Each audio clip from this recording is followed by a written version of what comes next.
Hey guys, first concert of 2023, Fleshgod, Apocalypse, Obscura, Wolfheart, and Thulcandra in Toronto tonight.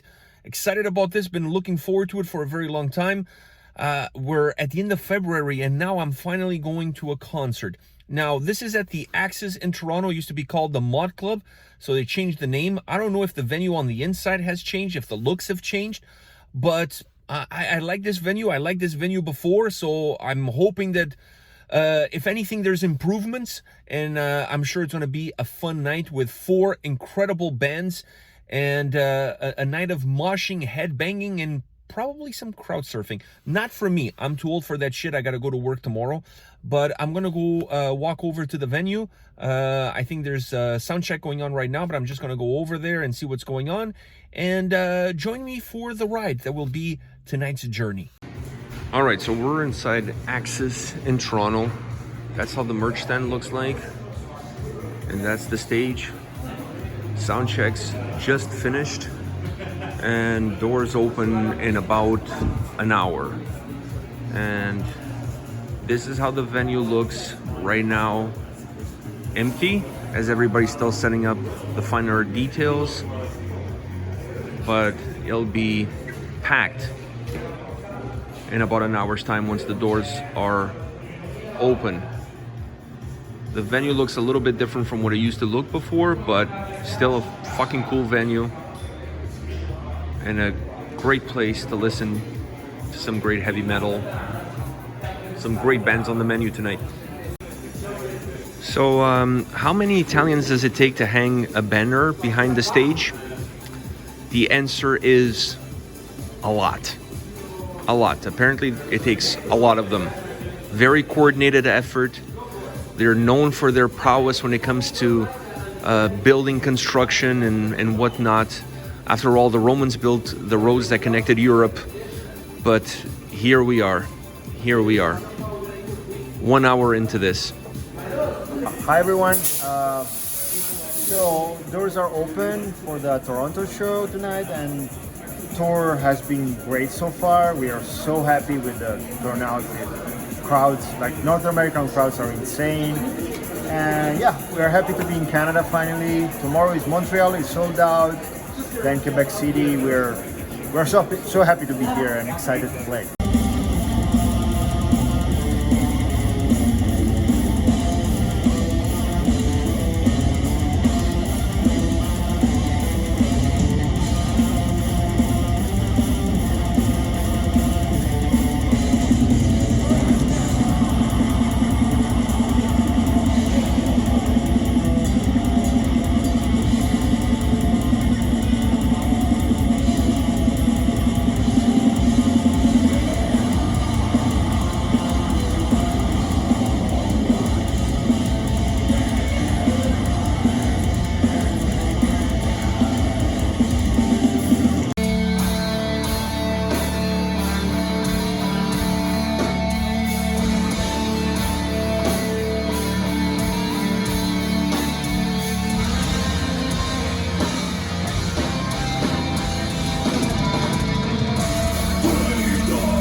Thomas from Wolfheart. I just want to say that after 3 years of waiting, it's been phenomenal to actually get to play in North America, and even with like this amazing company with Fleshgod, we did the South American tour with them. I couldn't think of better combo to share the bus and the stage. Of course, Obscura and Thulcandra are amazing too. So, in many levels, this is the best thing that could have happened after all the bullshit that's been happening for 3 years. And the feedback of the audience, the sizes of the mosh pits, the merch sales, everything has been. This was worth the wait. And I hope for the remaining gigs, we will continue the same and see all of you there. Hey guys, I just got home from the show and I'm here to give you the lowdown on how the evening went. Now, you guys already saw the vlog and you saw moments, bits and pieces of the performances of all four bands. You saw how the venue looked like before the show, during the show. You got some words from Francesco, you got some words from Thomas. Now it's my turn to give you the gist of what this evening was all about, starting off with Thulcandra, first time touring in North America, therefore first time playing in Toronto. And there were a lot of excited fans at the venue looking forward to this incredible evening. It's not every day you get to see these guys play live, and if you live in North America, it's definitely not every day, considering it's their first time playing here. And they didn't disappoint. Super tight, great band, concise set, but a set that really showcases everything that this band has to offer, technically, musically, and even from a set list point of view. As far as their discography is concerned, I honestly felt like they really hit the mark with every single song. No time was wasted. It was about playing music, it was about getting the night started, and I think they did a wonderful job with that. Definitely a band that I would love to see again. Definitely a band that I hope does a lot more tours in the future, because they're a really cool band to see live. They are able to transport their studio sound into the live setting extremely well. Next comes Wolfheart, and there's also a night of first for Wolfheart. It's my first time seeing the band play together as one unit. Every single time I've seen Wolfheart, there was somebody filling in for somebody. So this was the first time that I saw the actual full lineup of the band playing, and I really enjoyed their performance. I know this was their best live performance that I have witnessed. Not necessarily my favorite set, but I understand that since the pandemic, they released an album right at the pandemic, at the start of the pandemic. So they've released 2 full-length albums and 1 EP, and obviously you want to include those songs in this set list, a very short and limited set list. Obviously, they're not headlining. So I understand that aspect, but you always wish there was a different song here, a different song there. It's normal. But as far as performance, as far as sound, as far as vocals, as far as all of the things that really matter, outstanding. Best Wolfheart live show that I've ever seen. Also adding the new mic stands with these antler horns, these deer horns or moose horns, whatever they are, on the mic stands really creates a different visual. And I honestly feel like it really helps the band. It gives them a little bit more of that winter metal vibe that they have in their sound, the atmosphere of their sound. Now it's complemented by the visual of how the mic stands look like. I just thought it was really interesting that the horns on Thomas's mic stand were massive. Vangelis's horns were big, but not as big as Thomas. And Laurie's horns were big, but not as big as Vangelis. So is there like some secret message, some underlying message about the size of their horns? I don't know. I leave that up to you guys. But I just thought it was weird that, starting off with Thomas going all the way to Laurie, the horns kept getting smaller and smaller. Still big, but, one is definitely smaller than the other. And we all know that size matters, specifically when it comes to horns and mic stands. Next, we had Obscura. My second time seeing Obscura play. First time I saw them was as a headliner. Long time ago. So it was also nice to have them on the bill. A band that didn't really waste any time, similar to Wolfheart, similar to Thulcandra.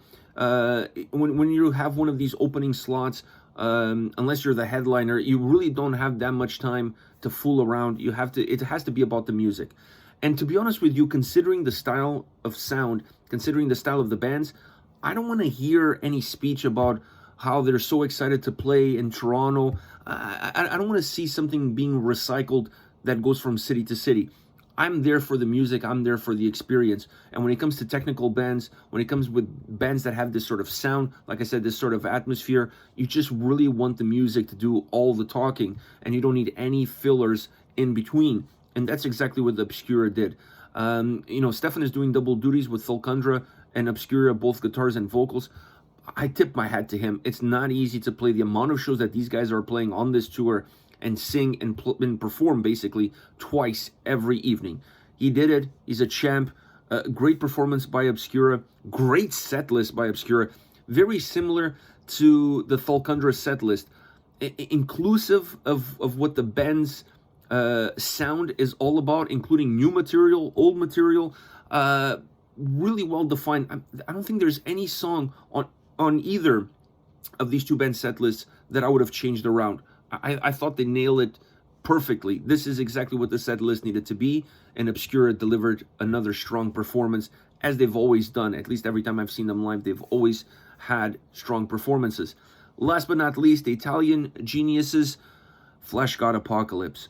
Last time I saw these guys, they were touring with Hypocrisy, so they had a second slot on that tour. Now as the headliner, they played for about an hour, I would say, 11 songs on their set list. 11 songs, I think it was 11 songs if I'm not mistaken. And they played a lot of the new material, they played old material. I mean, they understand exactly what the fans want. You obviously have to play new songs because there's a new album, and that's what you're promoting, that's what you're on tour. But you also have to be conscious of the older tracks that fans see as staples, as necessary evils, if you will, that have to be part of the set list. Now, their mic stands did not have any horns. I guess the Italians don't need to show it; they just have it. And but they still have cool mic stands. Nevertheless, they had their normal getup. But their music does a lot of the talking. The way they look, it helps the atmosphere, it helps the essence. But the sound, the performance, the vocals, the way they work the stage, the orchestrations, the piano, everything about these guys is always on point. I don't think, first of all, they can write a bad song, and I don't think they can perform a song poorly. They're just a band that been together for a very long time. They know the ins and outs of the tracks, and they know the ins and outs of themselves on stage, what they need from each other, and how they can complement each other. And I think tonight was a perfect example of that. The venue, by the way, has great sound. It used to be called the Mod Club in Toronto. Great sound. It looks a little bit bigger. They got rid of some of the seating area or the lounge area that they had, so it looks a little bit bigger. It looks more like a metal rock venue show than what it did before. So the venue has great sound, and when you have a great sounding venue, a great live performance really comes forward. And these guys put on a great show, great evening. I really enjoy their set. Like I said, for me, there's one song going forward that it has to be on every single show that they play, and that is Mona Lisa. I think that track is an absolute must. They cannot remove that song from their set list. A lot of other tracks they can move in and out, but that one to me is an absolute staple. From the way it sounds to the way the vocal performances work with one another, it's a really well incorporated, really well textured song all around, and they were phenomenal. And I want to thank Francesco for meeting up with me before the show, hanging out with me at the venue before, just being my host, if you will, for the evening. He was a very gracious host, and I want to thank him for taking the time to talk to me, to spend time with me, to make sure I was comfortable, to make sure I was having a good time. I really appreciate it. These guys are busy. They're on a tour. The last thing they need is a douchebag like me hanging around. But they put up with a douchebag. They even offered me some Timbits. I didn't have any because, I wasn't hungry. I am hungry now, but I wasn't hungry then. But anyhow, I had a great night, great performance. These guys are still touring right now. They're still playing shows. The tour is going on. On the description of this video, I'm going to put the tour dates of the upcoming shows. Go check them out. Buy a ticket. Pick up some merch. These guys are selling merch like hotcakes right now. They have a lot of different choices. There's a lot of variety. So go check them out. Pick up some merch. Support these bands. This is what allows bands to continue to be on the road, and this is what allows bands to continue to come back to North America and play shows. So always be conscious of that. Support them. Buy tickets. Go see shows. This is a tour lineup that you're not going to see anytime soon 4 incredible bands. There's a lot of firsts. Like I said, first time Thulcandra touring in North America. First time you're going to see Wolfheart's full lineup. First time you're also going to hear clean vocals from Wolfheart, which adds a completely different feel. It adds a completely different sound. Obscura playing new songs from the new record. Fleshgod playing new songs, old songs, but doing the same quality show as always. So check out the dates on the description of this video. Go check out the bands. Tell them that I sent them, that I sent you. You're not going to get any discount on the merch, and you may get a tap in the back or a high five, which is pretty cool nevertheless. So go check them out, and I'll see you all at the next video.